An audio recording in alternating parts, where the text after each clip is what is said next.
सूरत के कामरेज के नवी पारडी गांव में महिला तलाटी को एसीबी ने अपने ही ऑफिस में रिश्वत लेते रंगे हाथों पकड़ा।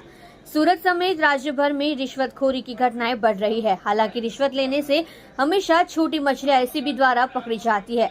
उस समय सूरत जिले के कामरेज के पास नवी पारडी गांव में एक महिला तलाटी कम मंत्री को रिश्वत लेते रंगे हाथों पकड़ा गया था। सास दो नंदों का नाम संपत्ति से हटाने के लिए रिश्वत की मांग की। रिश्वत लेने वाली महिला तलाटी एंटी करप्शन ब्यूरो ने रंगे हाथों पकड़ लिया।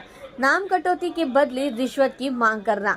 कामरेज के पास नवी पहाड़ी गांव में तलाटी कम मंत्री के पद पर कार्यरत सोनलबेन शंभूभाई देसाई ने रिश्वत की मांग की।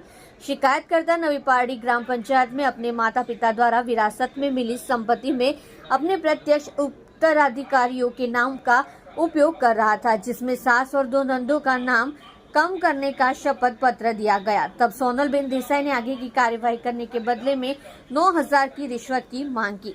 तलाटी सोनल देसाई ने अपने कार्यालय में ही रिश्वत ली। परिवादी रिश्वत की रकम नहीं देना चाहता था तो एसीबी संपर्क कर शिकायत दर्ज कराई, जिसके चलते आज रिश्वतखोरी ट्रैप की योजना बनाई गई, जिसमें सोनलबेन ने तलाटी सह मंत्री के कार्यालय में खुद से बात की और 9,000 की रिश्वत राशि स्वीकार की। बाद में एसीपी ने उसे मौके पर ही पकड़ लिया और एसीबी द्वारा सोनल देसाई के विरुद्ध कानूनी कार्यवाही कर जेल के हवाले भेज दिया।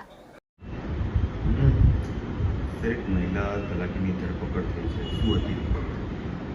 जी, અત્રે ફરિયાદ મળેલી નવી પારડી ગ્રામ પંચાયત ફરિયાદીની ફરિયાદ મુજબ સીધી લીટીના વારસદાર સાસુ તથા બે નણંદના નામ કમી કરવાની નોંધ પાડવાના અવેજ પેટે રૂપિયા 9,000ની લાંચની માગણી કરી અને તે સ્વીકારતા રેડ હેન્ડ પકડાયેલા છે, જે તલાટી કમ મંત્રી છેલ્લા 2-2.5 વર્ષથી નવી પારડી ગ્રામ પંચાયતમાં ફરજ બજાવી રહ્યા છે, જેઓનું નામ સોનલબેન છે અને તેઓની કાયદેસર ધરપકડ કરી આગળની કાર્યવાહી હાથ ધરવામાં આવી છે। સોનલબેન સાથે અન્ય કોઈ સંકળાયેલા હોય કે તેની ના, હાલ એવું હવે આગળની તપાસમાં આવે હાલ એવું કોઈ બાબત ધ્યાને આવે છે મિલકતની પણ કંઈક તમે ના, અત્યારે એવું આગળની તપાસ થશે પછી જ ખબર